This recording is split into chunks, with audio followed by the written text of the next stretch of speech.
Hello? Hey there. There's that lovely voice. Bro, I know. This guy's slurping that water. Ugh, disgusting. Yeah, you guys want to hear some ASMR? Yeah. Oh no. Oh my god, dude. That one's Get free. outta here. That one's free. Oh, bro, I wouldn't have paid. So yeah, go ahead and join my Patreon and support me, because otherwise I will not be able to do what I love. Bro, this is a guy who gets paid to play video games on overtime. Okay, so Joe looks especially cute tonight. Why, thank you. I try my best, yo man. Anyway, okay, so we're finally all here. Let's start formally. Anyway, hold on, let me start this camera as well. Oh shit, this battery's about to expire. Rookie move. Alright, looks like we will deal with the DSLR some other time. Not working. Anyway, so welcome everybody. My guests are Parker. Go ahead and introduce yourselves, Parker. This is Parker. Thanafat. Hello, this is Thanafat. And Mingyu. I'm Mingyu. And this is your host, Joe, the one and only, at the Centrist Central Podcast. It's a work in progress, but catchy. I It's like it. official. yeah, it's a work in progress, but the idea behind this podcast, or disclaimer, is that this is just, a couple of guys just casually talking about politics. We're obviously no authorities on the matter, but we're just trying to figure everything out together in a reasonable sense. So the topic today is something I wasn't sure how I felt about for a while, and given light with the George Floyd protests and everything, obviously spawned a new movement. Black Lives Matter isn't anything new, but it's been picking up steam and picking up support, and it spawned a new movement of the defunding the police. And so that is going to be the main topic today, and I just wanted to get you guys opinions on that and what you think about that. And so just to start the conversation a little bit, let me give some background on why it came up. So I watched this video from this guy named Donut Operator. And Donut Operator, he makes some great content. He's on YouTube. He's a former cop, former military. Now he just streams and plays games and stuff like that, and goes over random police shootings. And he makes good content and gives a good other side of things that we wouldn't think about from a police perspective. He's a little bit biased, of course, because he was a police officer, but generally he tries to keep things pretty fair and neutral. And so anyway, he posted a video recently talking about defund police. And in the video, he was talking about how defunding police will actually be ineffective just because of the fact that we're talking about wanting to make all these reforms to the police force in general, and how we want better police officers and better training and things like that. But then at the same time, we're talking about taking money away to do these things. So it seems like two contradictory ideas. And in case you guys aren't too well versed in the idea behind defund police as well, for the people who are advocating for it, people are talking about wanting to defund the police so that they can take that money and invest into other areas of social programs, like helping with homelessness and drug rehabilitation and a lot of different programs like that. So the idea is that you take money away from the police and you're trying to funnel that money into more proactive programs to try to get crime down so that we wouldn't need as, I guess, of a prominent police force as we do today. So what do you guys think about that? Whoever might want to jump in, but what do you think about that, whether or not defunding the police, if that would be effective, or how you feel about that in general? I mean, they already were getting, I think, quite a bit of money, and were having trouble doing a good job. So I think if you give them less money, we're probably not going to improve the situation. I mean, does the funding for police come from like the local level, or does it come from the federal government? That I'm not sure. Yeah, I'm pretty sure it does come from a local level, because it goes to your local police stations and things like that. I don't see, Okay. I cannot see it coming from a federal level. The federal level will probably fund more things like FBI and DEA and stuff like that, but for your local police agency, that's very, very most likely just coming from your local taxes. So then where is this defunding? How can they defund if it's coming from local? Well, like I said, the idea is that you're taking money away from the police, but then you're funneling into other social programs that's supposed to help with things like homelessness and drug rehabilitation, which were the two big topics that I saw. Mm. Yeah. Okay, so just jumping in, I just wanted to make something clear. Just wanted to ask something. So when people coin the term defunding the police, does this actually mean like we just like stop funding them completely, or like we just dramatically decrease their funds in general for their day-to-day operations? I think it's talking about dramatically decreasing the funds, because if you're talking about defunding in general, you're talking about literally doing away with the police, because the police, I mean, the only other way they make money is through illegal means by like confiscating shit. But if they were to, all their money comes from taxes, just like with the firefighters and construction and stuff like that. Yeah, I guess my follow-up question then, if we were to dramatically decrease their funds, to put it to good use, like allocating their millions of dollars into community projects like schools and hospitals and stuff like that, with their already existing fund, can't they just re-amp their training, kind of fund it that way rather than using that money for more guns, vehicles, and miscellaneous stuff? Well, that's kind of the crux of the issue, right? We're not sure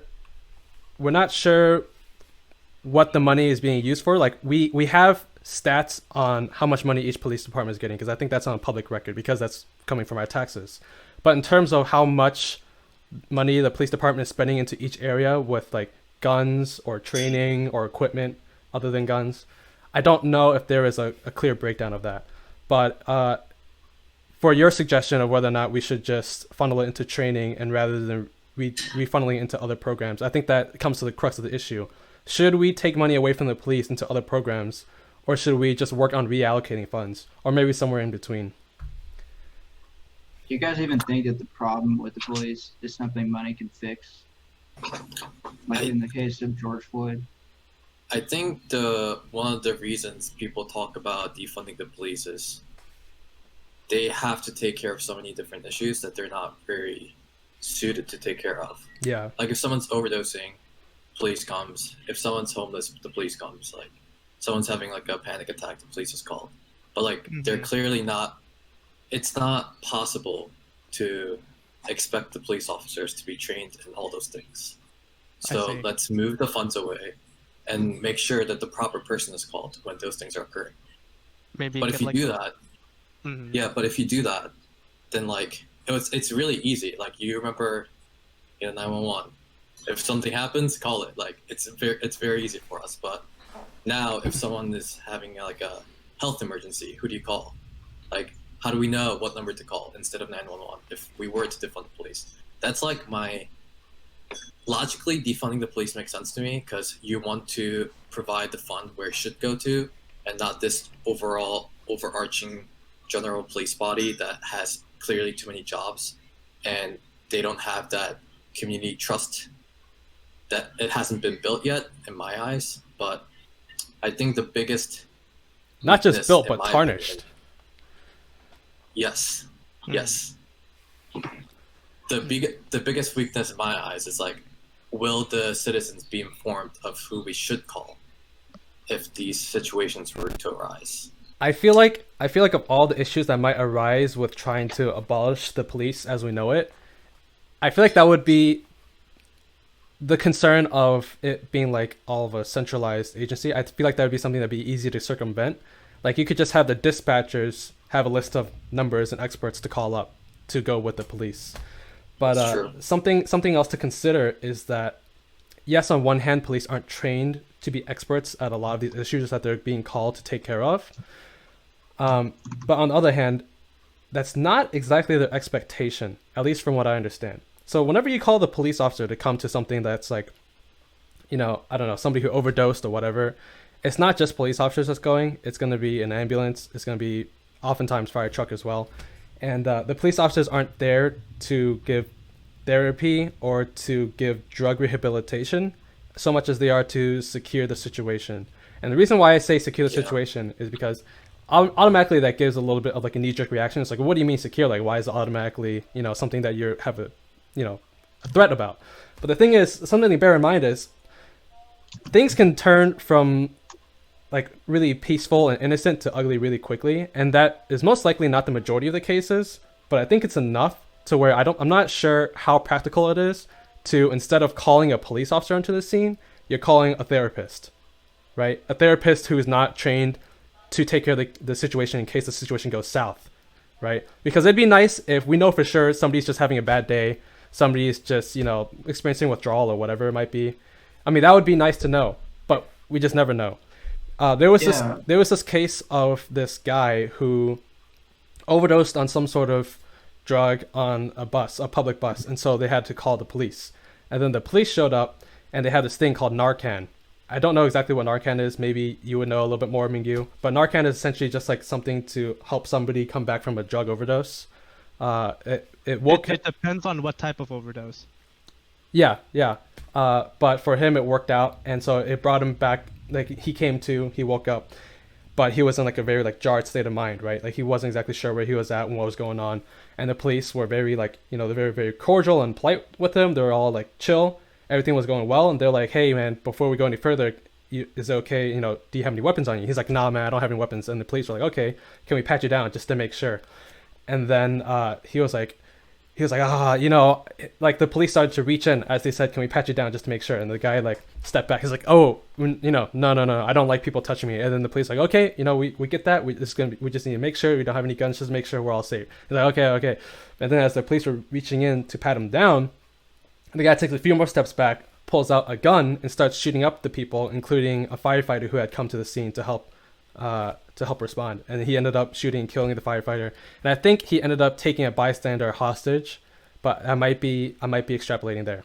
But my point is, it started out as an innocent overdose call, which according to a lot of people's suggestions for reform and like restructuring for first responders, for an overdose call that would just call for a therapist, right? A therapist or some sort of drug expert, but then the police wouldn't be there. And it devolved into a shootout, and that's unfortunate. That's the way it is. And I think there would be a decent argument to be made that just the presence of the police alone made that guy uppity. But it's just the fact that, like, you know, in America, there are more guns than people, and you just never know when things can go south. Yeah, I think ideally it'd be cool if we could have like specialized units for what the call is. But like you're saying, you know, most 911 calls, there's just a general line. There's just one line for every problem or emergency, basically. So I was looking at this, I don't know what this study was, but just to see what the breakdown of calls was. And it says that the most common category is where it's an unclear problem and they don't know even what the issue is. It's like 19% of all calls. And it splits in, I could share this with you guys, but, you know, it's accidents, chest pain, you know, intoxication. Those are like the top 5 types of calls they're getting. So it's like any one of those could involve violence that you're going to need somebody there to assess it first, you know? So it's like, part of it's like, no matter what the situation is, if someone's in an emergency, just being a cop, like that's the nature of the job. There may be someone there that's got bad intentions, and maybe we're just not paying cops enough that to take on that type of risk responsibly. You know, I mean, because we can't stop that, like your story. You know, we can't stop the guy who does something just completely out of nowhere like that. You know, nobody could have predicted it, even if the cop was trained perfectly. You know, and it sounds like they were trained pretty well. They couldn't have reacted in time for something like that. But in terms of George Floyd, I mean, that highlights kind of a different problem, I think. You know? Yeah. So.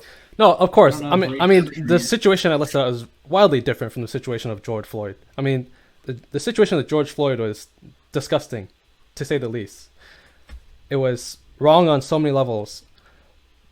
But and my point isn't to say that the police do not need reform, but I just am wondering if defunding is the way to do it. And if it is, at what point is there too much defunding?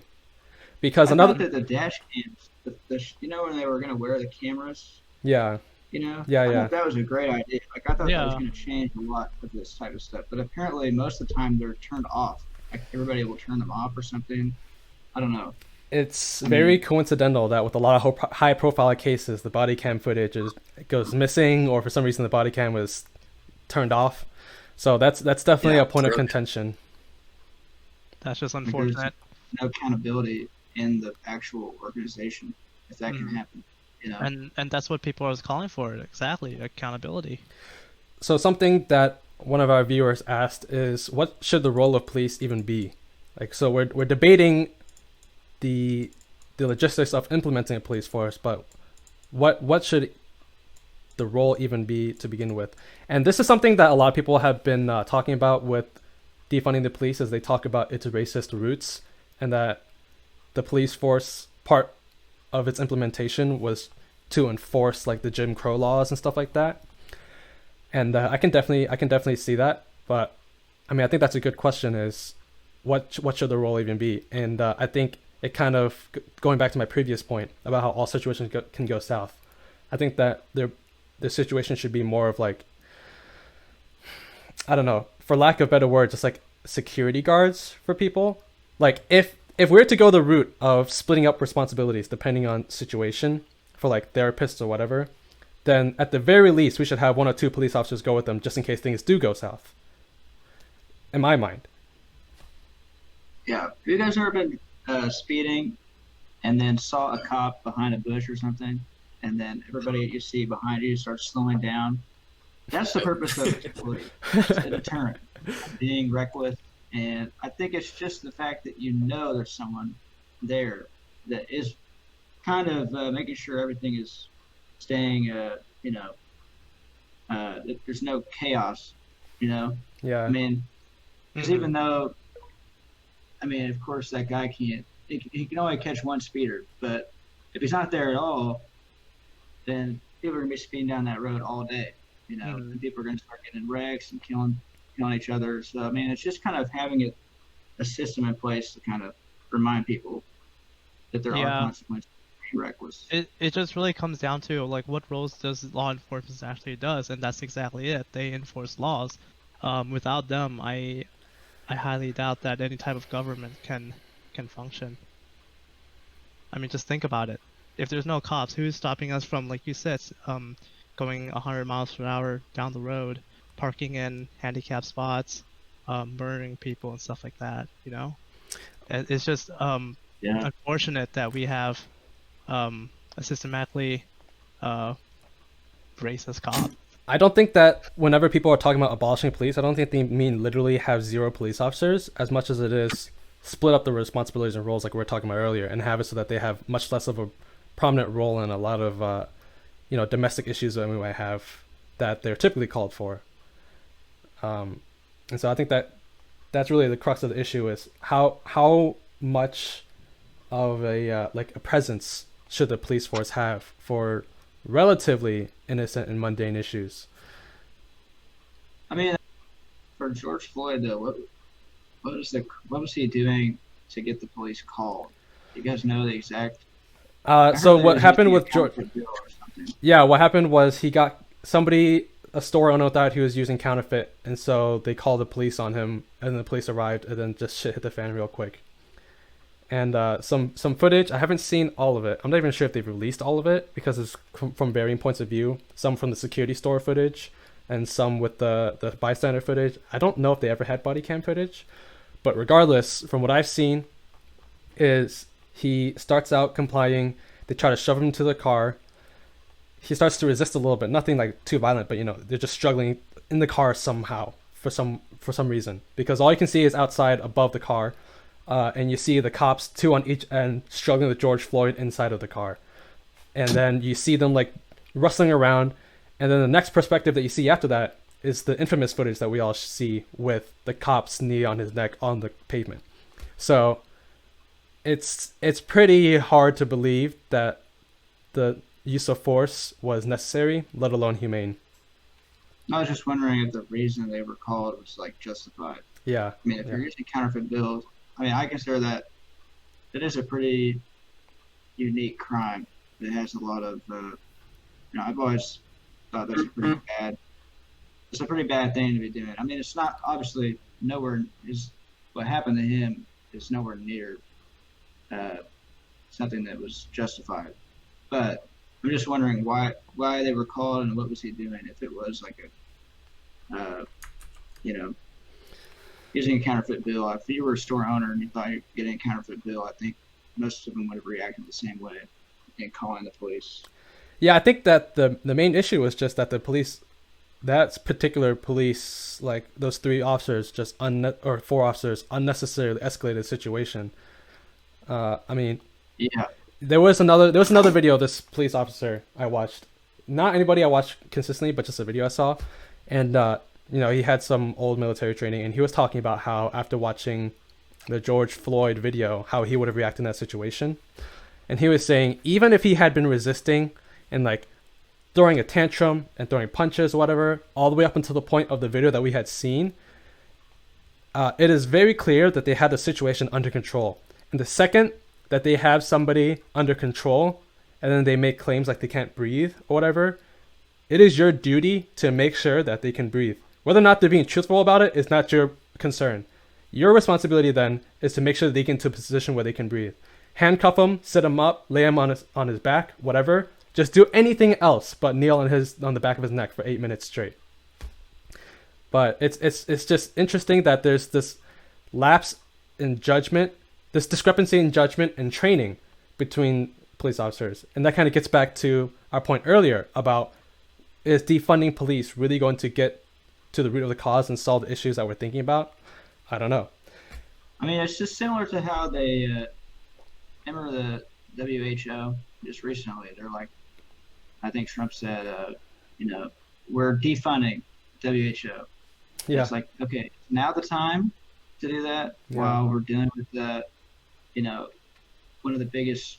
I mean, it's a pandemic going on, and you're wanting. I think it's just because by saying you're defunding, it's just like very politically charged. Like, okay, people think they're getting justice or getting back at it like right away. Mm-hmm. It's like, it's obviously not like, there's probably a lot of cities where police are doing a great job. Never had anything like that come up, So defunding the police in general, it's just like too simple of a solution to the problem, I feel like. Well, we wouldn't know how they would roll it out, but it's just the general idea that police departments are probably getting too much money. Anyway, you look pretty. I think one of the issues is like, if anyone here were to go to a convenience store and say the $20 we gave to the cashier was counterfeited, it was fake, they would. I highly doubt that they would expect that we did it intentionally. They probably thought, oh, counterfeit bill was in circulation. You're bad luck. Like, you got it in your hands. You're using it. Sure, the cops may have been called. Would they do that to us? Like, would they put their neck down on any of us? Really? Like, yeah. I think the idea of defunding the police came because, okay, clearly, if someone is doing something illegal, we should call the law enforcement. Mm-hmm. That's why the cops are called. But we expect them to control it in a humane manner. In a reasonable manner. The reasonable manner, at least, but they didn't. But so who do we call? Like, if you're a person if you're part of the community of color, like, who are you actually supposed to call? Because you might be actually like scared of your life when the police is called. Yeah. So that's why they want to defund the police. Like, who do we call when we don't expect any violence, but we still need to call someone? Right. Like, I completely see their point of view, and I think it's very legitimate. I think there's a lot of good reasons to it, but I don't know how all of that will be implemented. And obviously, it's a really hard question. Mm-hmm. And quite frankly, I'm not informed enough to say anything that's important. But I completely understand where it's coming from. For sure. And I think it's an idea that people should discuss, and we should figure out a way. Yeah. Because it's just so not fair that people expect bad things of you because skin of your color, and you might be in a life-threatening way that you really shouldn't be in. Mm-hmm. So yeah. Mm-hmm. So obviously that is like the heart of the racial divide in America, right? Just because of the color of your skin, automatically there are assumptions made that wouldn't be made otherwise. But that kind of comes back to, is that an issue that would be solved by splitting the responsibilities of the police, or reforming, or abolishing police as we know it, like whatever? I don't know. What somebody asked is, about the police presence in more rural communities, because in a lot of rural communities, just because of how spread out people are, it can be very long wait times for police to respond, and they're asking if we have any idea how those communities are doing. I don't know quite what you mean by how they're doing, but I'm gonna go ahead and assume that they're probably not struggling too much with slow police response times. But that would be my guess. Let me go ahead and do some quick research while you guys chew that over as well. But something with rural areas is that I read something where it's like the suicide rates in America and the US are rising rapidly in particularly rural communities. So if police are responding to calls in the rural community, I would think that more often than not it has something to do with like something really like simple, like maybe trespassing or something, or something that's not exactly violent in the sense that there's two parties involved, as it is just like somebody who's like dealing with a depressive episode. Anyway, what do you guys think about that? Yeah. Really sure. I mean, I feel like depending on how far out of the city the community is, I mean, usually people that live out far in the country or whatever are usually pretty independent. They kind of, you know what I mean? They kind of stay to themselves. Oh yeah, that's true. You're from Joplin, so you'd have a little bit more know and how. Well, I mean, yeah, I did live in a outside the city, pretty far from people for a few years, but I just know that you don't see a lot of people coming by anyway, and you're not really. I mean, I guess if you're worried about somebody breaking in, but people that live in the country probably have weapons, so I doubt you're going to be trying to rob a farmer or somebody like that. Yeah, and something else to consider is this other police officer who makes YouTube videos. He was talking about how there is a very clear difference between like city officers and rural officers, because as you may expect, rural officers have way less responsibilities. They have way less work to do. All they really do is drive around, and their job is pretty cush. Like it's very way less stressful than the city officer. And so it's like city officers, high demand, probably not that great of pay, very high stress. And so what they try to do is they try to get some time in there, get some experience, and then try to get out to the more rural areas as much as they can, because it's more low key. So I'm assuming that the rural areas are doing okay, at least in terms of police response times. Probably not doing too well mental health wise, but I'm not sure how much that relates to the police. Yeah, I mean, I could see them having lower crime rates, but something that could rise as an issue is like if grandma were to fall, and that kind of situation where slow response time could play a very harsh life or death situation. Heart attacks, seizures, stuff like that. That's the only downside I could see in rural areas.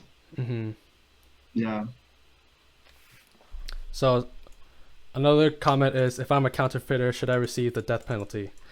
Obviously not. Nobody here said anything about how the police officers were in the right. We were just questioning the practicality of calling the police on somebody who supposedly counterfeiting. I don't even know if it was ever confirmed if he was counterfeiting. Yeah, I mean, that kind of gets looked over, I think. Yeah. But I mean, either way, it doesn't matter. Even if you're guilty, that's a lot of argument people make. They'll start immediately jumping to, well, this guy had done things in the past, or this guy had a history of crime or something. It's like, look, it doesn't matter. The job of the law enforcement is to, even if you're guilty, is to give you the rights like everybody else. You have basic rights. The free trial, get treated just like anyone else. It's not to. They're supposed to keep you alive so you can defend yourself. So it doesn't matter how bad the guy was. I mean, that's something that a lot of people have brought up. Like, oh, well, look at their history with all these criminal records or whatever. It's like, why does that matter if in this single instance he didn't do anything wrong? I don't know. Yeah, I mean, he's still an American citizen. He deserves, basic human rights. So, I don't think that argument's very strong. Yeah. So another comment is any thoughts on requiring police officers to be licensed similar to medical professionals? I don't know about you guys, but I agree with that wholeheartedly. The fact that you need a license to cut somebody's hair, but not a license to be a police officer, is like insane to me. You know, you need, and even for people in like more blue collar lines of work, like if you're doing like welding or whatever, I forget the exact titles of those jobs, but like, you know, any sort of like craftsman trade job, you often have to do a couple years of apprenticeship slash internship before you can even get your own, like, I guess, job as being like an official person of that respective field. And then oftentimes you're going to need a license in that field, a license or whatever. But for police schools, it varies nationwide, but I think generally they only require about 6 months of training, and then you're good to go. And you have to take some sort of exam, but I'm sure that it's way less thorough as some other fields, with way less responsibility.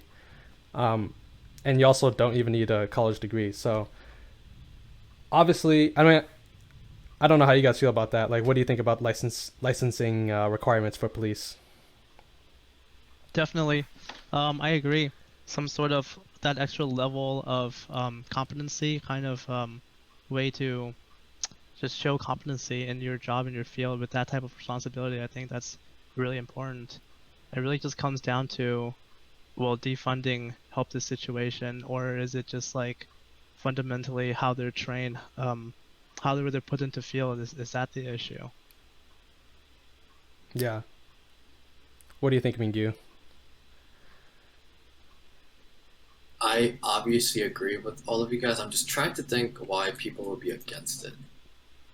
Yeah, the only argument against it that I can think of, from like a police union perspective or whatever, would be that they probably think that they have a hard enough time getting police officers as is, and so in their eyes, they probably think that if you were to increase the requirements to be a police officer and make it more stringent, then you're going to have less applicants. In which case, I feel like a pretty good counter argument to that would be, well, maybe it'd have the opposite effect that you would think. Because if you raise the level of requirements, right, ideally you're trying to bring in higher quality people, not assholes or shitbags who will kneel on somebody's neck for 8 minutes and 46 seconds.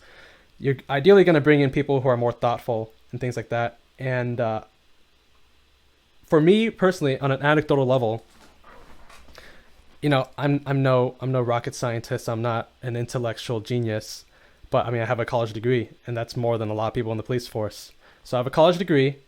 I've considered going to the police force, but some things that turn me off is like, it's just such a crapshoot in terms of who you're working with. You could be working with some top of the line guys, maybe some ex-military dudes who know exactly what they're doing, guys and girls. You know, very nice people, but then on the flip side, you could be working with some real like power tripping assholes that you would see in high school and just wonder what they can do with their lives afterward. And that's exactly what they're doing. They go into the police force because it's probably one of the few options they have, and it allows them to capitalize on this, their thirst for like power, right? So and then that's the other concern with defunding the police, is that if you were to defund the police, where do you think that the police are probably going to pull away funds from first? There's probably going to be things like pay.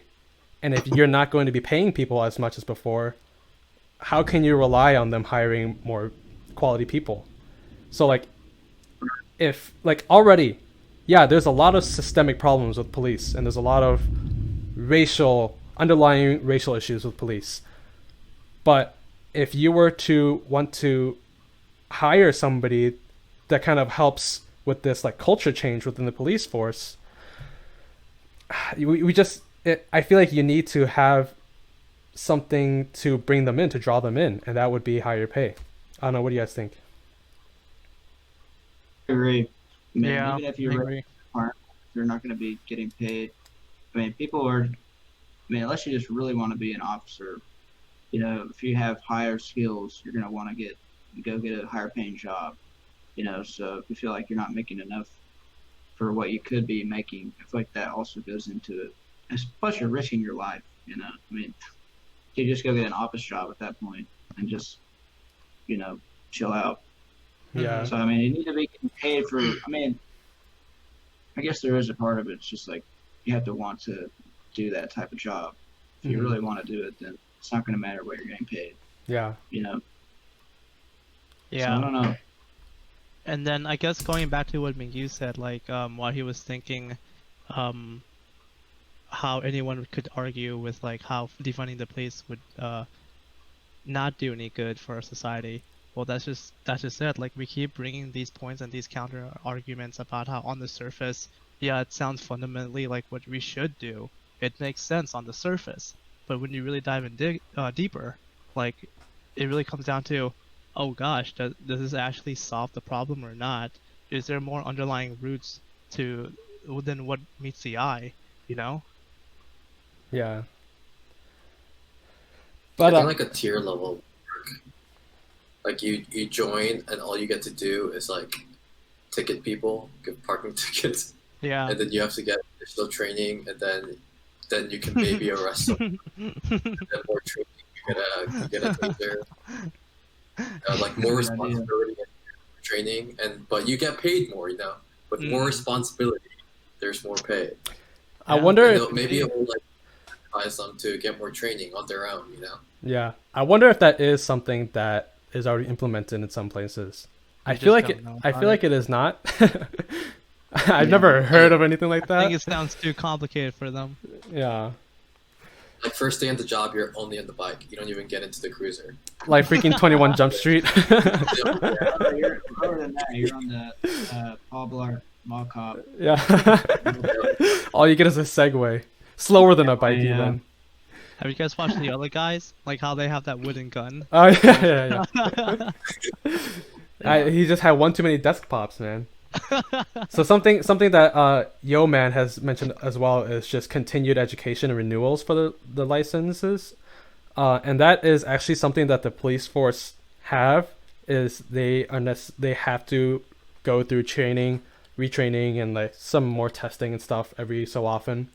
But the criticism with that is just a lot of police officers acknowledge how lackadaisical that like continued training and constant retesting is. It feels like more of a just having to go through the hoops than something that's really checking up on people to make sure they're doing the right thing and having the most up-to-date like training and whatever. So that's definitely something that needs to be updated as well.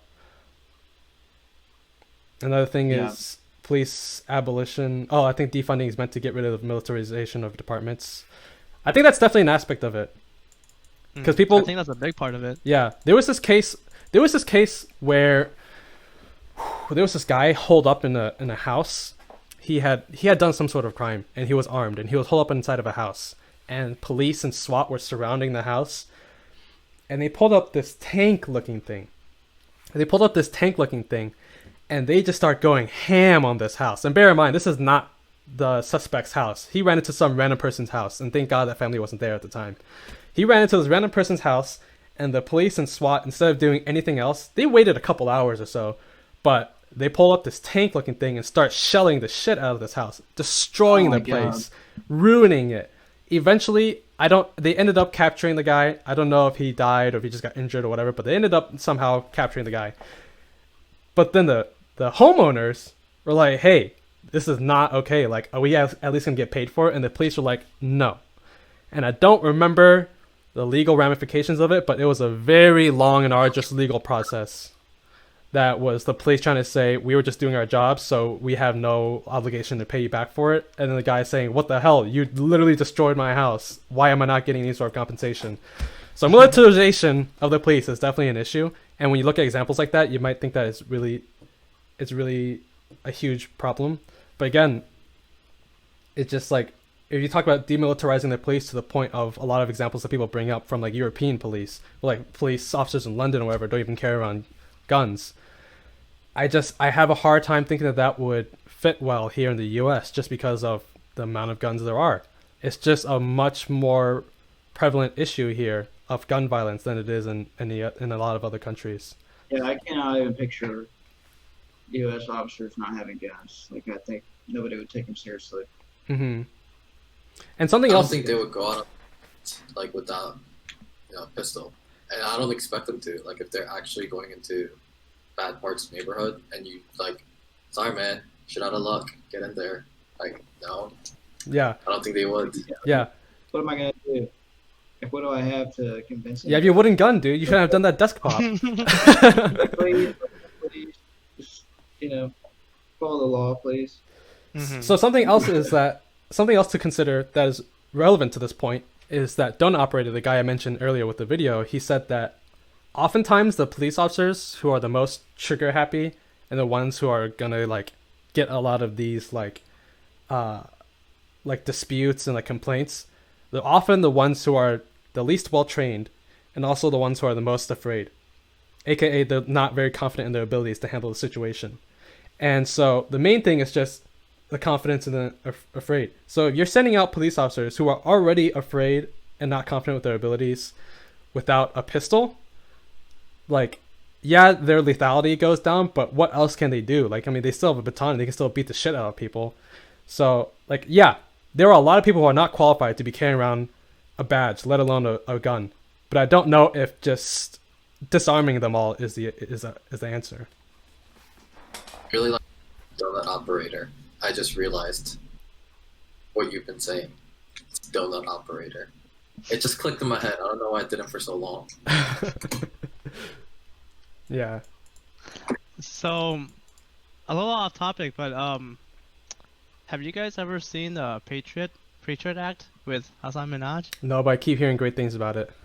Yeah, he made a whole episode on like why police are able to get away with so many things. And I don't know if you've done any research about this, but a big part of it is because of the unions that police have. Mm-hmm. It's like their whole cornerstone of how they're able to get away with so many of these crimes, quote unquote, without any repercussions because they're so well protected by them. Yeah. Go check it out. Patriot Act on Netflix. That's definitely a huge complaint is the police unions. You go on a lot of subreddits where they complain about wanting to reform the police. A lot of people talk about wanting to do something about the unions, and rightfully so. Whenever you have concentrated power with a union or corporation or whatever, there's going to be issues with corruption. And a lot of police officers get away scot-free when they shouldn't be. And if you look at, I think David Chauvin is his name, the guy who killed George Floyd, he had 18 prior complaints against him. Only like 2 or 3 of them had any sort of reprimand prior to the George Floyd. So it's like, there's something wrong with that. And that also, so police unions is one big problem.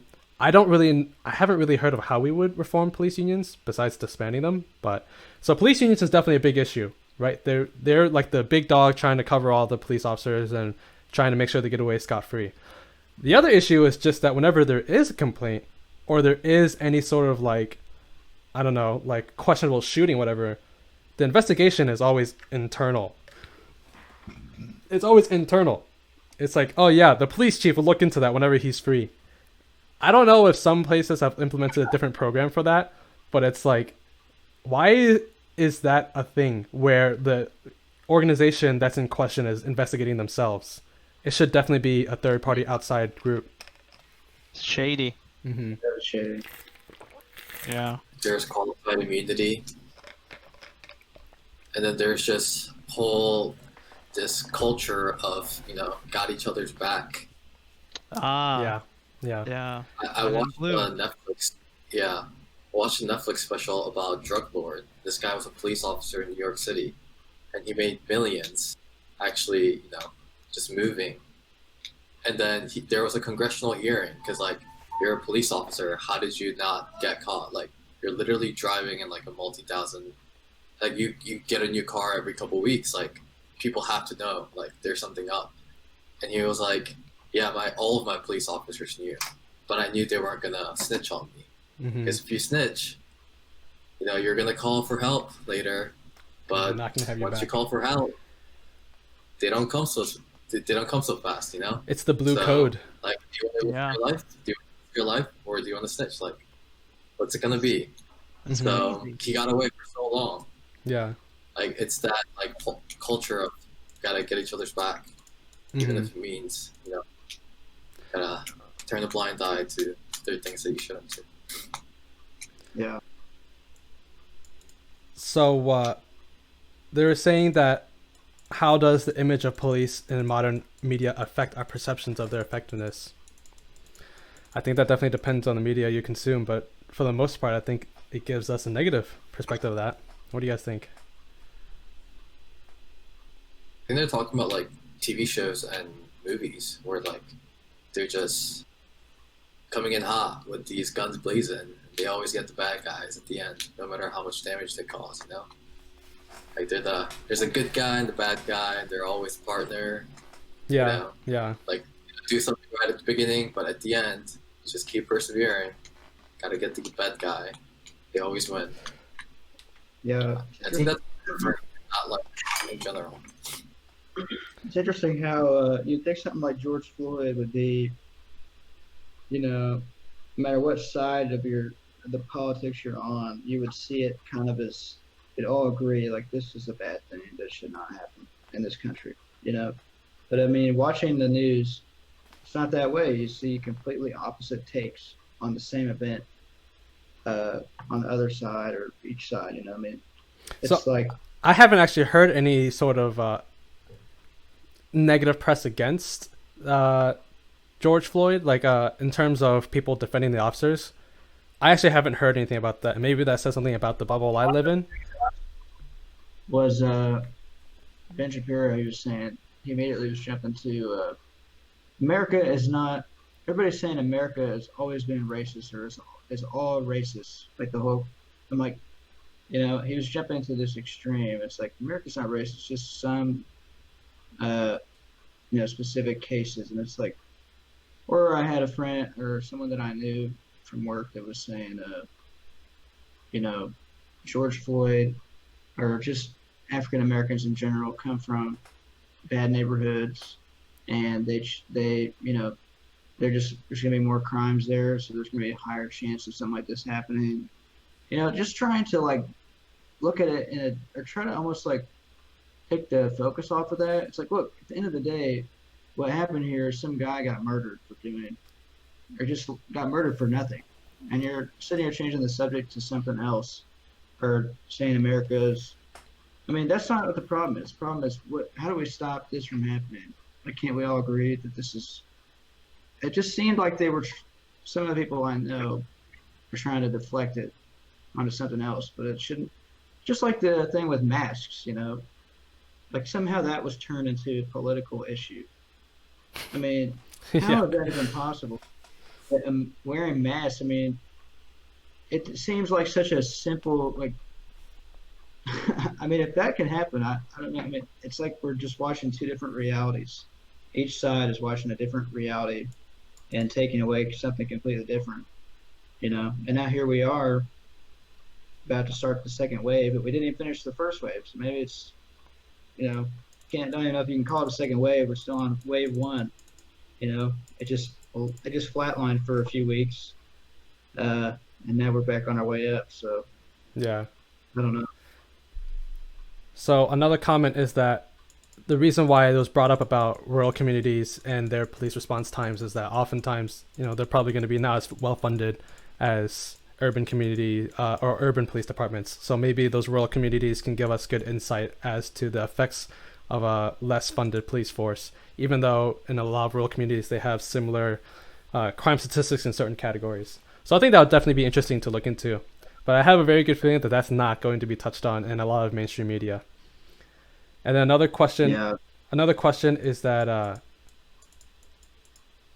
if we were to break up certain tasks or calls that police get responded to, if we were to break up in which situations require a firearm, how would we make that distinction? And then they exemplified that do traffic tasks require firearms? What do you guys think? Traffic what? Do traffic stops, traffic tasks, anything, does that require a firearm? I mean, you always have to have at least a sidearm, I feel like. Because like you said, I mean, that guy, just earlier, you're saying the guy had like a drug-related problem and then just pulled out a gun. If no one had a gun there, because they thought, oh, this is a drug call, let's just go in, chill, then a lot of people would have died. Because there would just been one guy with a gun that's a maniac, So you can't really know ahead of time. I feel like, but I don't know if you need assault rifles for traffic stops or for really anything other than like a. I actually don't know if there is a situation where a cop would need an assault rifle. Do you guys? I mean, it seems a little excessive. Well, the thing with the idea of having an assault rifle, I don't know what the department's justification for having an assault rifle would be, but from a pure like firearms perspective, an assault rifle is significantly easier to shoot with precision than a handgun. And so if there's what's that? Very intimidating too to see if you're walking down the street and you see someone with an assault rifle. Well, yeah, and so what's it called?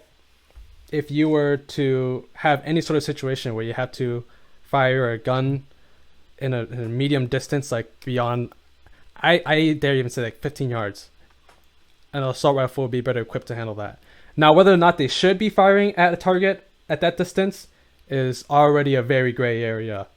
You're not allowed to shoot at people like running away unless you know for sure they're like armed or whatever. You're not allowed to run at people shooting away. You're not allowed to shoot at somebody very far because, you know, unlike a lot of movies or games, bullets don't disappear. You shoot at somebody and miss, that bullet's going somewhere else. And oftentimes if you shoot at somebody, it's still going to go through them and go somewhere else. And there's ricochets. So there's a lot of responsibility that goes into discharging a firearm that is kind of glossed over whenever people talk about it. But in general, I think that assault rifles have their place, and I don't know if that's even the crux of the issue. Like, I wonder how many police shootings are involved using an assault rifle versus a handgun. I don't know. What else do you guys think about, like, whether or not they should even carry firearms? Because, like I said earlier, maybe the presence... It's so situational. I mean, that's what's the scary side of being a cop, right? Like, anything can happen to you. Yeah. I mean, remember back when, I think it was in March, where those all those guys were carrying around assault rifles in that Capitol or state building. Mm-hmm. Remember that? Mm-hmm. Like in that case, if you're an officer walking into a crowd, a bunch of guys with assault, like the whole crowd has assault rifles, and it's like, and you probably need to have assault rifles in that case because you're just going to be disadvantaged. Yeah. But that's still amazing to me that even happened. If you look back at those pictures of guys standing inside the Capitol, with assault rifles, and there was no tear gas, there was no, and you would think that the reaction would have been way more intense. I think that's probably also like the fact that happened just a few weeks ago. People will have that on their mind when they're seeing the George Floyd protests and just the difference in reaction to something like that, Yeah.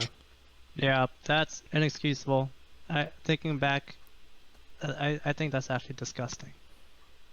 The turn of events is. I'd be pretty scared if I saw a bunch of guys carrying around assault rifles in the middle of downtown, and nobody's doing anything about it. They're just letting them do their thing.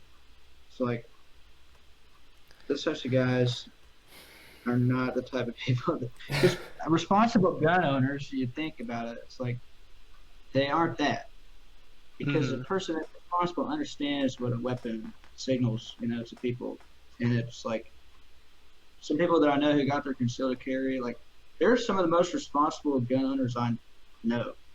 They're just very careful all the time, and they respect the weapon, but that's just careless, carrying around a bunch of loaded guns. Open carry in general, it's just such a dated law that has no place in society as we know it. Like, there's literally no use for open carry besides sending a message.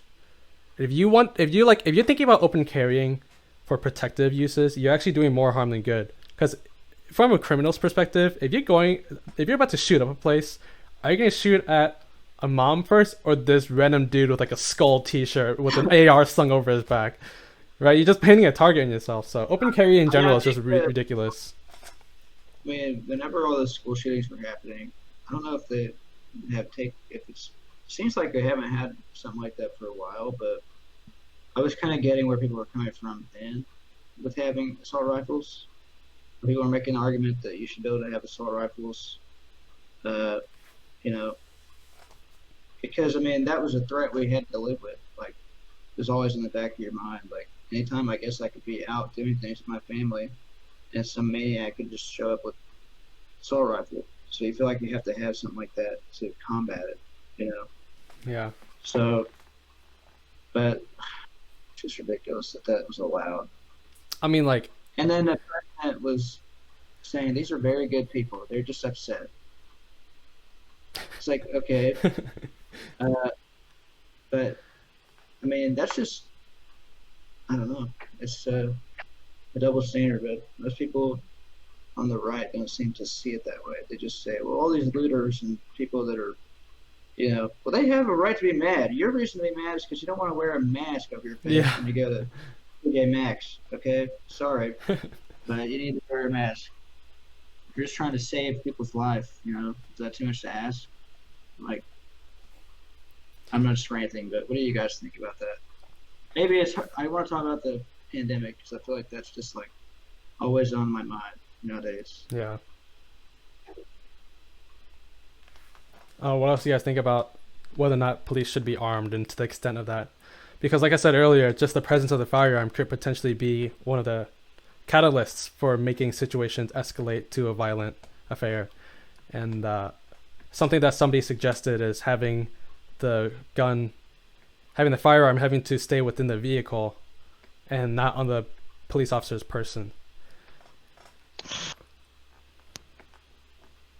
Mingy, what do you think? I think your face told us what you were thinking. It's just you say that. I mean, maybe I okay, not maybe. I definitely come from a biased place, but you say that to a community of people who conceal and carry.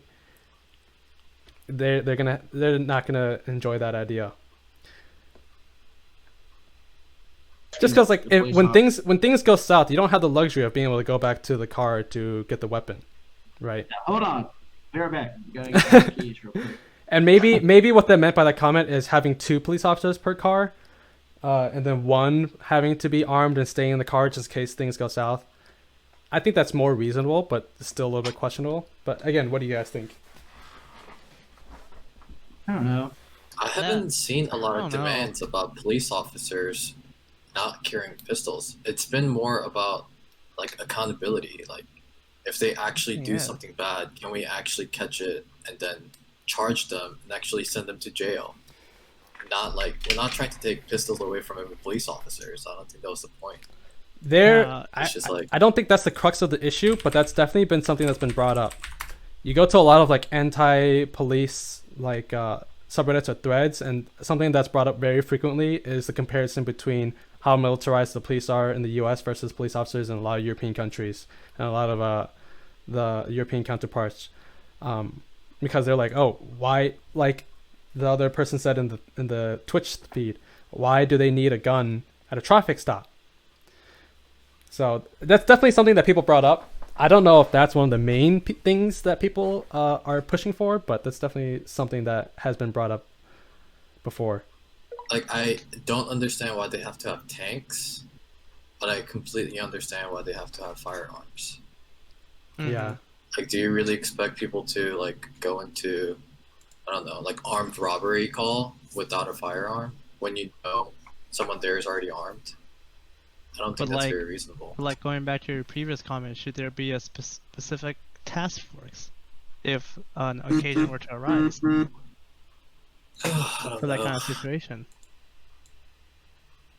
Things are so difficult. I know. Yeah. I mean, it really does go back to like what you said, like accountability and just their level of training. I mean, we trust our law enforcement to be able to handle any variety of situations.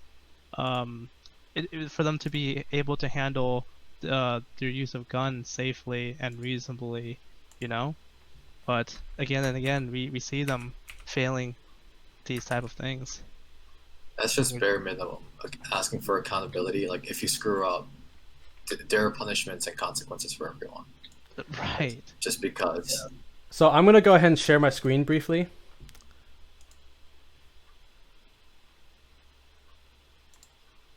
Oops.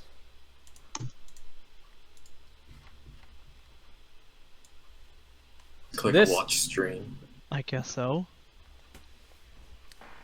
This is something that was mentioned in that donut operator video.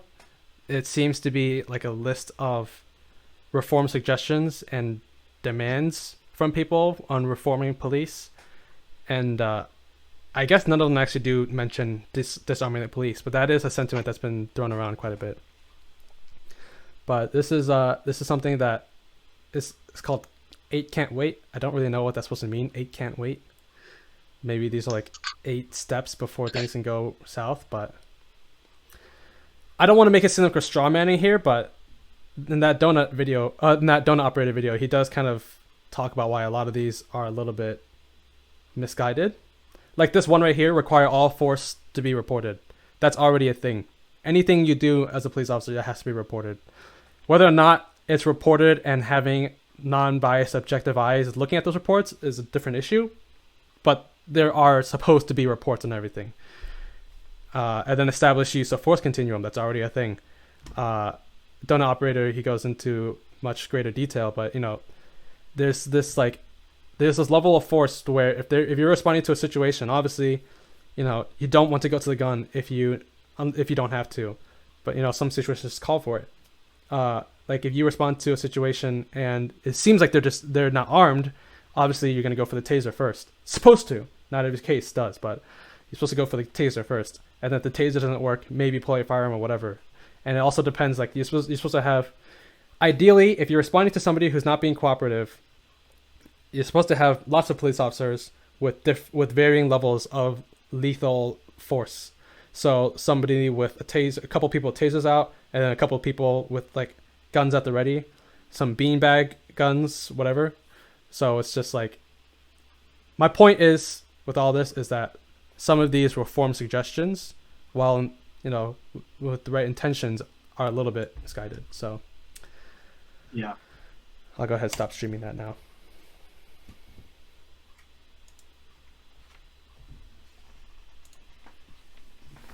Anyway, if you can create a system of accountability, then that would be great. But that seems a lot harder than just to change how police operations are conducted in the first place. Yeah, that's a good point. Definitely seems like it'd be hard to. I saw one idea thrown out where you get rid of qualified immunity, have civilians be allowed to sue the police officer, and have the police unions pay for the lawsuits. That way, police unions itself will regulate the police officers that are part of the union. Doesn't that come back to the issue of conflict of interest, though? Like, is that not more or less the same as an agency investigating itself? No, because, like, if you have a malpractice suit, if you're a doctor, you can get sued, right? Mm-hmm. But if I'm understanding qualified immunity correctly, police officers, you can't get sued. Like, as a civilian, you can't sue the police officers for their practice because it's part of their job. I think right? That sounds right, because I think that comes back to the issue of that one guy whose house got taken down, is that the police were just doing their job and it was necessary. One way is to get rid of qualified immunity, have civilians be allowed to sue the police officers, but have the police unions pay for the police officer and to just be pay represented? out the civilians. Yeah. So then the police union will regulate its own police officers. So then you don't need another regulating body.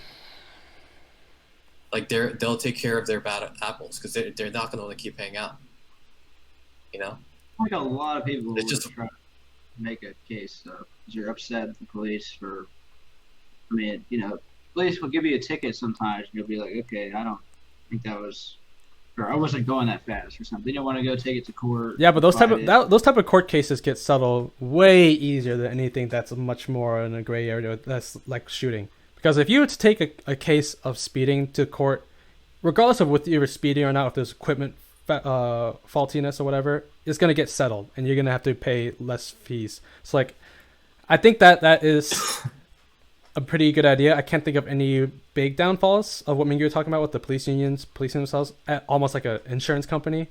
And And I think your concern of having too many claims, I think that would kind of sort itself out because a lot of those would be settled anyway. But I mean, that's just what my intuition thinks. Yeah, that makes sense. So it had to be Another one I heard of. Go ahead. I was just gonna say it had to be cases where somebody was like assaulted or something by a police officer. The cases that they took against the actual officer. Mm-hmm. So Yeah. it wouldn't be small disputes. What was the last part? It wouldn't be like small disputes. It'd only be something like where somebody was shot or stuff like that. I mean, I guess you can sue someone for giving you a ticket, but like, are you really going to go through the troubles of suing, getting your own lawyer, going to court just for a ticket? Like, it'd be much better off if you just paid off. Well, especially if you're going to lose anyways. Like, the case of that George Floyd, I mean, they said there was like some conflict between the cop, and the George Floyd. It was ongoing. It was personal. So what if someone says, well, this cop is personal. He's trying to send me to jail, and it wasn't justified or something. You know, I mean, I feel like there could be cases like that. Just with the way people distrust belief as it is now. in my eyes, it would be similar to how you prove that a doctor did. There's a correct procedure that doctors agree upon, and you would have to prove that the doctors did not follow that, correct procedure. So in the police case, like, if you're supposed to de-escalate and you're supposed to follow the stepwise procedure of ramping up to, different use of force, and if you don't follow the procedure, then the civilian can sue you, like, you didn't do your job correctly. That would be how that court case would go. Not like, oh, he's a jerk and he hates me, so he didn't do his job correctly. Even if he did, it doesn't matter if he hates you, Like, he followed the procedure, then, like, you kind of lose that case. Right. Yeah. So something else that was brought up in terms of questioning the idea of using the court system to kind of, or implementing more of the police union and having to go through the courts more to help settle a lot of these disputes, is if you were to have to go the way through court, wouldn't that have to require, isn't there also a little bit of a conflict of interest there, because that would require evidence that would be taken by the police anyway? And Yep. so it's like, Yep, that's true. I think that's definitely a fair concern. And I think that that's why we need third-party, like, investigation agencies, or at least more prominent ones. I think there are a couple, but, like, obviously they're not widespread enough or prominent enough, because we still have so many issues with police getting away when they shouldn't be with, like, malpractice. I mean, like, you keep bringing these malpractices case up, but, like, they're notoriously hard to prove. So, like, why It's can't true, that be but, like, the same about police misconduct? Like, I they mean, could say ideally, follow procedures. Like, they in could a say perfect world, every police officer has a body cam that can't be turned off, and can't be edited. And you have Freedom of Information Act, and you get the evidence yourself and sue them. Like, in a perfectly ideal world, that would be the case, right? I completely understand that it's not the current case, but if everyone has their body cam on, then, like, and it's freely available to the public, then you can go get your own evidence. It's supposed to be, take though. it to court. Whenever there is body cam footage, it's supposed to be available, if not to the public, like, just, like, posting to YouTube or whatever, then, like, whenever it's asked for. The issue is just whenever the footage is missing. Like, if for some reason the cam was off, or if it wasn't usable because the cam fell off, like, 100 feet back. Yeah. And there should be consequences for that, but I don't. Yeah. But then I don't know how to enforce that. that's the issue, because on one hand we're thinking, okay, if you deliberately turned off your camera before doing something, like, that should be like suspicious, right? Because if you deliberately turn it off and then went on to do something really, really questionable, that should be, like, I don't know, some sort of, like, I don't know the correct legal terms, but, like, some sort of premeditation for that, right? But then on the other hand is, if you say that there's something going on with your body cam in general, like, if for some reason you get into a tussle and then it stops recording, or if it falls off and the footage is no longer usable, would you still then advocate for there to be repercussions or have that be treated in the same light as someone who deliberately turned it off? I mean, you could potentially see that leading up to it, right? If it's in a tussle, you could see it, the moments of it before going off. Yeah. I mean, I feel like technology has gone pretty far, and I feel like it's not hard to implement like per se like its own black box in camcorders where like it shows every detail of like what buttons are pressed, if it's manually turned off or not, or it's just short circuit, or battery ran out, or somehow it fell off and it was left somewhere, like you can locate it and stuff like that. I feel like that's something that's not hard to at least keep track of. Yeah. When events like these were to occur. I mean, they definitely are taking like records of in terms of when they're turned on and off. It's just the question is, how should we treat those records? Whenever a police officer either intentionally or unintentionally loses body cam footage, how should we treat that in a legal proceeding? Maybe we have to treat it circumstantial. Well, for sure. But just like in general, just thinking it over. Something that's questioned, I think mostly jokingly, is should officers be required to leave their body cam on whenever they're in the toilet? I'm not sure how serious that question is, but that's definitely one of the things that's one of the main reasons why body cams can be turned off, is because of privacy issues. Oh. Yeah.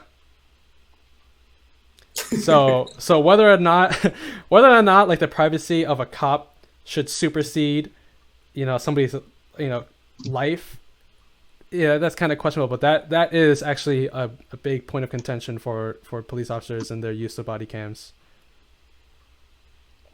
I didn't think about that. Yeah, because when you go to the bathroom, you're gonna take a good look at your junk, and somebody's gonna have to review that. It doesn't show that much.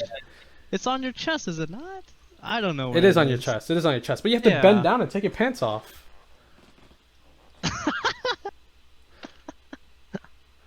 That would be pretty funny. Or maybe you're like a little constipated and it starts recording. They should know what they should do. Something that could help counteract that is just have a lens. I was looking at a laptop review where they have a lens covering the webcam, and I don't see why they can't do that with body cams. And maybe that would come with the same issue where instead of just turning the camera off, they just turn the lens on, or put the lens over it. But like, I don't know, that would help circumvent that issue a little bit, to where at least you will have the audio.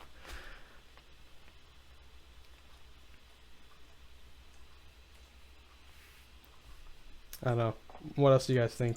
I just think they need to have the cameras on when they're on duty. Just being realistic about it. Like, if you're about to engage somebody for something, make sure the camera's rolling, or it should be. I just don't know. I mean, they're gonna see the lead up to whatever it is you were about to do. Okay, so if your camera goes off before you walk into a bathroom, Wendy's, I'd be like, oh, well, I know why it cut out there. But if it went off and then, there's a person laying on the ground, I'd be like, what happened within that time span? I mean, so I think, plus, it just would be nice if, that should be questioned more. Why are these cameras going off at times that are, I thought Live PD was actually a good thing for a while. Remember that show? They got canceled for something, but I think they had some kind of similar thing that George Floyd happened on their show. It got canceled because the libtards can't handle it. Well, I don't know, but it was a good show. It was like, I actually thought it was doing a lot of good.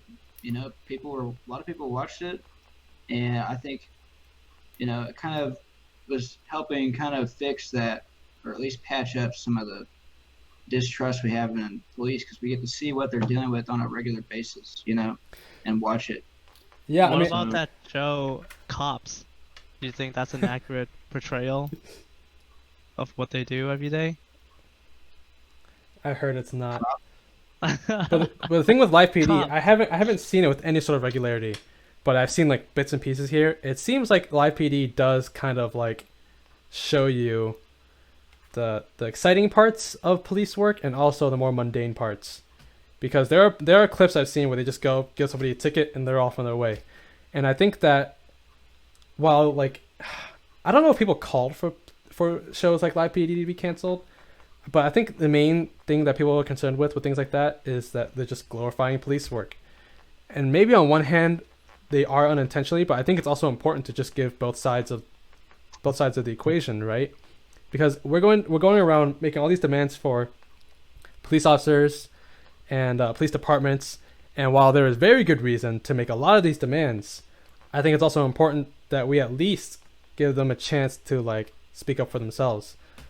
Not to the point where, you know, they have all autonomy over how cases are handled with internal investigations and shit like that, but just like I think it's easy for a lot of situations, and particularly this one, to just make it an us versus them thing, where it's like cops are all pigs, cops are all racist, they're all trigger happy, blah blah blah. But that's also important in my mind to see what it's like to be on the other side, where, like you're saying, Parker, where a lot of shows like Live PD kind of find their place is giving civilians a perspective that they otherwise would not get. And I think is also important to keep in mind whenever you make a lot of these claims and accusations. Because from my perspective, like I said, I've considered being a police officer and I've watched a lot of police content.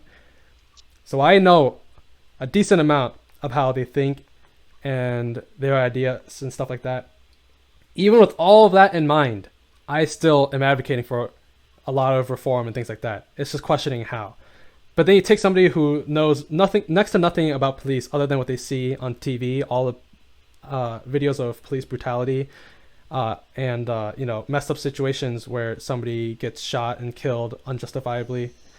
You know, they're going to have a very skewed idea of the police. And is there systemic racial issues within police departments?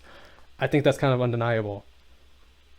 But I don't think that means that every single officer should be treated as if they need to prove they're innocent to begin with. And like, we just need to, like, we shouldn't assume that they're all bad, right?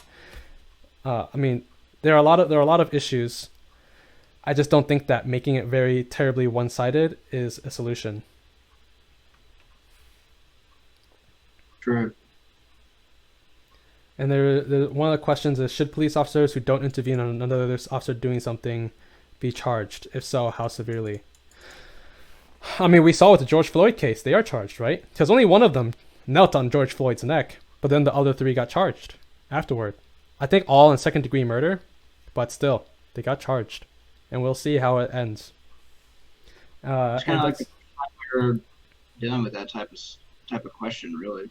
Mm-hmm. I don't think there's ever been a time where we've had to wonder, what are these guys that just sat and watched? What do we charge? Because I think people were calling for it. Like, you know, I didn't immediately even know there were other officers present. Yeah. And people started saying, you know, we want these people to get some kind of punishment for this, you know. Yeah.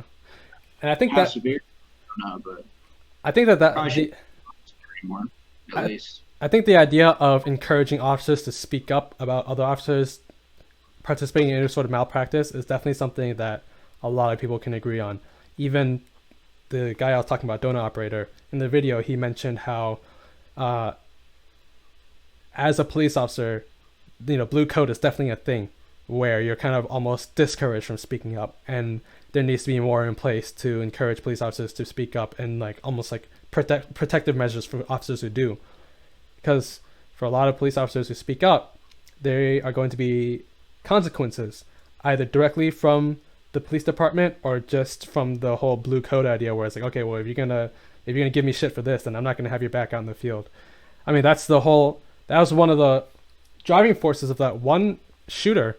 I don't remember his name, but it was this like ex-cop who tried to speak up on a fellow officer who was using like unnecessary force. Ended up losing his job or whatever. Just like got reprimanded for it instead of having the issue be like really handled. And then so he ended up later just going on a shooting spree against the police. I can pull that case up, but it's just like the idea that this is definitely an issue of police officers being discouraged from reporting on other police officers, to the point where this one guy even like just snapped mentally and just started shooting people up because he felt so like powerless within his own police department. Damn. Maybe police departments should encourage, or like just encourage like people speaking up more, like have guidelines where if you do speak up and you do feel discriminated because of your quote unquote snitching on your fellow officers, then you can actually have the power to do something about it. I don't know. Well, that's the thing. It's like we need more systems in place to where it does encourage that and protect them. And the person I was talking about, sorry, go ahead, Parker. So I'm sure they're probably saying that, like, hey, everybody speak up, you know, if you see something, say something, whatever. But I mean, in a large organization, always going to be people that are just like kind of roll their eyes at that. They're like, yeah, but not this or not that because that would be too much, or you know, I mean. Kind of similar to like a teacher telling you to snitch on your friends, and he's just like, I'm not gonna tell if they like don't put the toy away. Yeah, I mean, it's you already know those guys, you know. Maybe when you joined, they kind of took you under their wing and taught you. I mean, you're not gonna rat out people like that, especially if you're like a rookie or something. Okay, so to go more in detail about the guy who went on that shooting. His name is Christopher Dorner. He was from LA. He was an LA police officer. And he had gone in a series of shootings throughout Orange County, LA, Riverside, California. Victims were police and civilians, including police family members. Killed 4 people and wounded 3 others before dying in a standoff in a shootout in a cabin in the San Bernardino Mountains.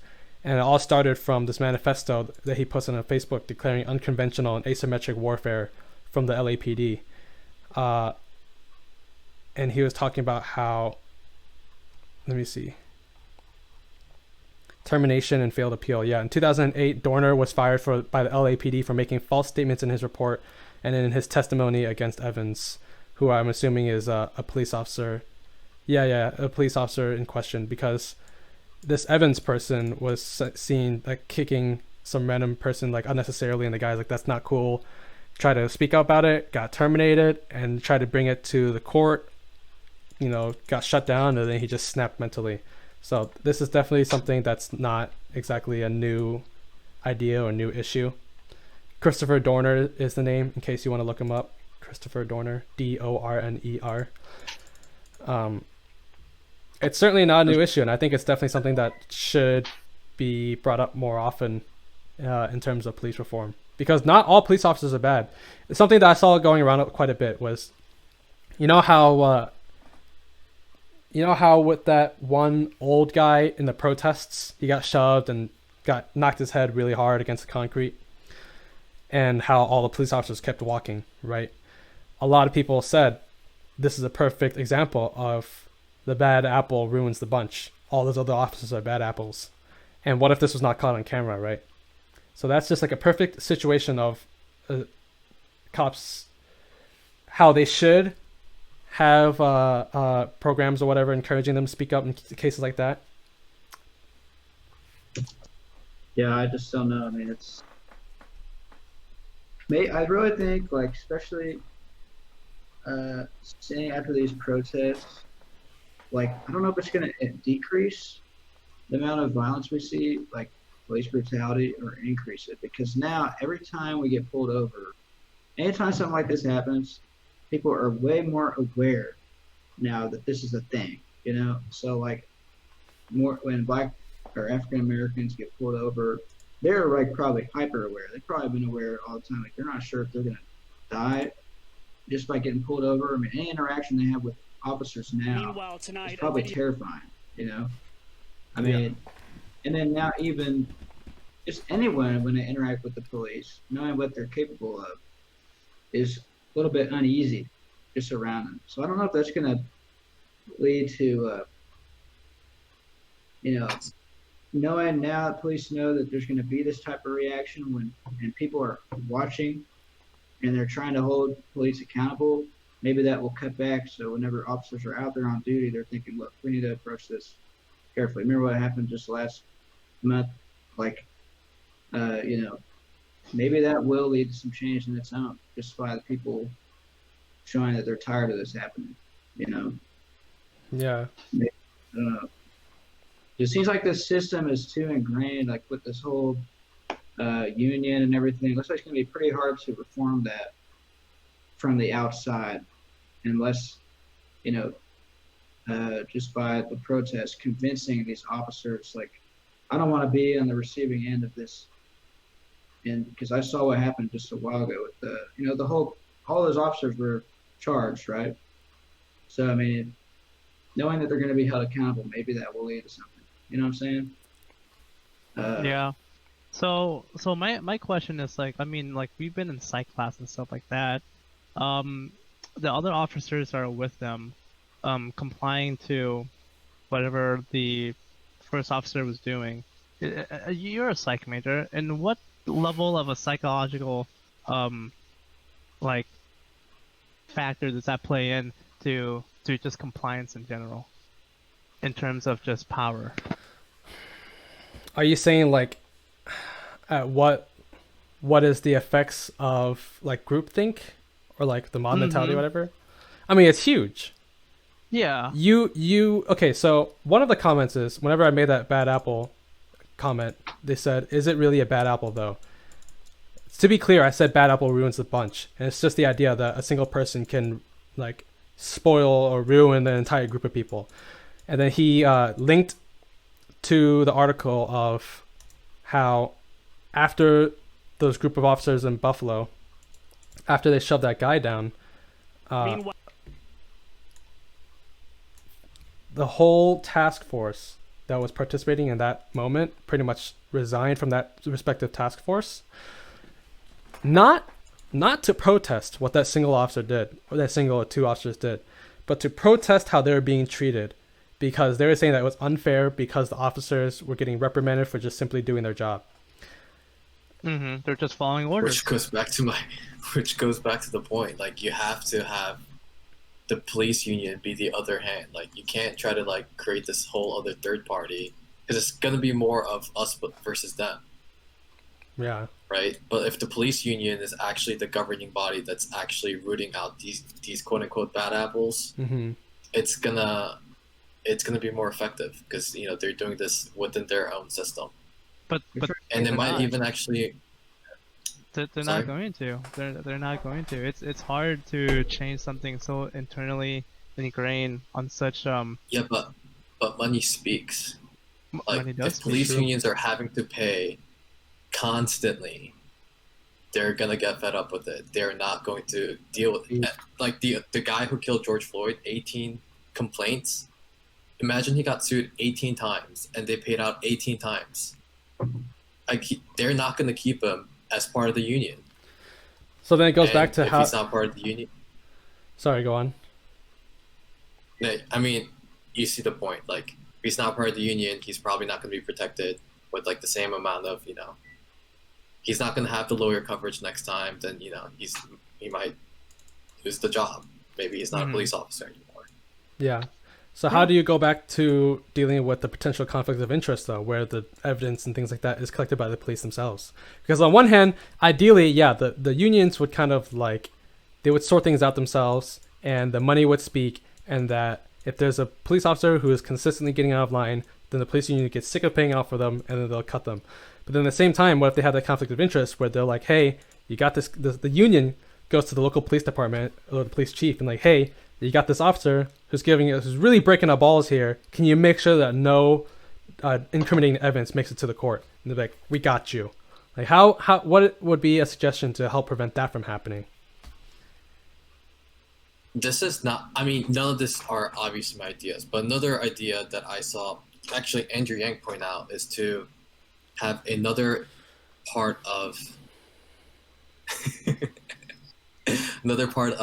Department of Justice, because prosecutors have to work with the police. Yeah. And they don't want to be on their bad side, because they're the ones who bring them the case, and prosecutors, they move up in the world if they win more cases. Like, they need these cases, right? So just create a separate body of other prosecutors whose job is to prosecute police officers. So that's just talking about like Well, a I don't third party organization versus police unions investigating then. Well, they would be in charge of representing the civilian in that case. Like they would collect the evidence, but they would have the authority to do so because they're part of the Department of Justice, not just a private lawyer that you just hired. I mean, it's one thing to bring the evidence forward to court, but I mean like just even at like a first scene, acquiring the evidence from a scene is the police doing that. Yeah. You're not going to have some Department of Justice bigwig coming to the scene like, hold up, don't put anything away, let me get my share. Right? Just a second. Yeah, that's definitely a big issue as well. Man, It's a hard issue. And something what would Andrew Yang do? What would Andrew Yang do? Yeah, Andrew Yang. I'm telling you, man. If we just weren't ready for him yet, he's gonna be up there sooner or later. Yeah. So I think we're about wrapping up here a little bit. But something I just want to throw out is in terms of those police officers resigning from that guy, as messed up as it is, and having that knee-jerk reaction response, like, wow, all those guys are assholes and racist, immoral pigs. It's easy to have that knee-jerk reaction, but then thinking about it from their perspective, yeah, it's also very easy to directly compare them to Nazis. But then in their perspective, like if you were in the shoes of the police officer, of a passerby, right? You're one of the other guys who stood next to the guy who shoved the old man and hit the concrete. Your immediate reaction is to want to tend to the guy, but then you know that the protocol for riots is to keep moving forward and you'll have somebody in the rear attend to them. And then that is the protocol. And then if you hold the line, then you will get chastised by the civilians and by the people for being corrupt and being part of the issue. If you do not hold the line, you're going to lose your job later by the police department like, yo, why did you not follow protocol? We had people coming in 10 feet behind you to handle it. And I don't know if that's exactly how it went, but I can very well see that being their defense. Because like they didn't come out saying that what the guy who shoved the old man, they didn't say that what he did was not wrong. What they said that what was wrong is charging them with murder or whatever is how they're being treated in general. And how that the police department was quick to just throw them under the bus. Because at the end of the day, they were following their orders, but in the police department, whenever their own orders went against their workers, the officers who shoved the guy, the police department was quick to wash their hands of the situation and not take responsibility. So I think it's easy to have that knee-jerk reaction, but it's important to take both sides of the story. And I'm not saying that it's right to just follow orders mindlessly, but it's a hard line to straddle, right? Anyway, we're coming up on about an hour and a half. Do you guys have any closing thoughts about reforming police or just the impact of the police culture in general? It's gonna take a lot of work to make things better in the future, but I feel like if people really persist, their voices will be heard and changes should come soon. I mean, we saw in Minneapolis they already are initiating, like, abolishing the police departments and restructuring it. So it's definitely, it seems like for the first time ever, we're actually starting to see like measurable change from a lot of these protests. Because after like Trayvon Martin and like what's his name, like Sterling and Eric Garner, just like it always felt like it was falling on deaf ears. And some person I saw on Reddit was talking about how their parents participated in a lot of the protests. Well, not participated, but like were very well like engaged with the protests throughout 1980, right? And the protests throughout the 60s. And they're saying that the difference between the protests now with George Floyd versus the protests and riots in the 80s and the protests in the 60s is that it feels like we are much more together this time. It's much more unified in terms of people protesting. Because you look at a lot of pictures from the 60s, yeah, there's white people there, but it's still predominantly black people. You look at pictures and videos of people rioting and protesting in the 80s, that's definitely a lot more like prominently black people. But then you look at pictures of people from protests in George Floyd, not only is it so widespread in so many small communities, like in even like small cities within rural areas, they had protests. But in a lot of these protests, it's actually majority white people protesting. So it's like for the first time ever, it seems like everybody's actually on the same page. And I think that that's, if there was a silver lining in all of this, is that it finally seems like there's going to be some sort of substantial change that's going to come from this. Yeah. Look at this comment. Someone says, Andrew Yang says that the cops should have a purple belt in Jiu-Jitsu. Some would say that. I would say he needs a black belt, but I mean, that's just me. So give us a conclusion. Should we defund the police? And if so, to what extent and what caveats are there? I think that defunding the police is definitely something that we should look into. Demilitarization to a certain extent. Like, do we need tanks? Do we need, like, I don't know, so many different AR-15s? Do we need all this exhaustive riot gear and things like that? But at the end of the day, what I'm concerned about is if you to defund the police, it's going to have more negative effects than good.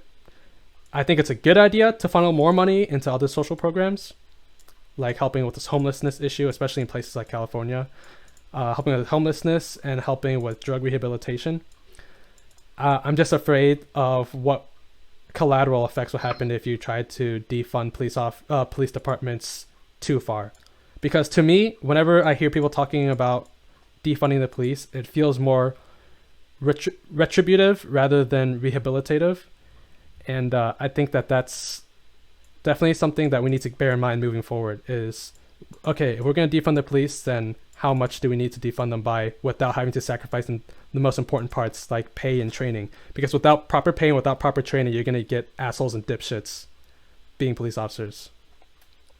You guys have any other defund, but reallocate to the right areas. Yeah. You would say. Right. Do you guys have any other closing remarks? I think it'd be interesting to look at some more statistics on it, and also this maybe we could discuss like in another episode, just like the racism that people talk about in America and where that's heading. Yeah. Because I know we could talk about the Colin Kaepernick situation, Oh, and how God. even in these riots, there'll be people that are doing the kneel that Colin Kaepernick did how many years ago? I don't know when that was, but it seems like there's just this growing, and just like the Black Lives Matter movement, like where that is headed, and where I think it'd be interesting to talk about that more. Mingyu, anything else? What's up next, Joe? What's up next? We'll see. Next podcast, I know Parker wanted to talk more about coronavirus, and obviously that's a hot topic, so that's what I'm thinking for next episode, but we'll see. The answer to what's next is stay tuned. I'll make sure to let you all know. And subscribe. Do we have a sponsor coming soon? Yeah, I'm actually sponsored by NordVPN. If you say it enough, it'll happen. Yeah, NordVPN, please. I know there's only my one podcast, but I'm an up and comer. Anyway, firstly, I want to thank my guests, Parker and Thanafat and Mingyu. It was great having you guys. Hopefully, we'll have you again on the next episode. And thank you for everybody tuning in. It was fun. Yeah. I hope that we were able to open shed some light on some issues and just work through it together. And hopefully, people weren't too offended or triggered or whatever. And hopefully, you guys had a good time watching and listening. And we'll see you all next time. Take care, everybody. Peace. See you guys. Goodbye.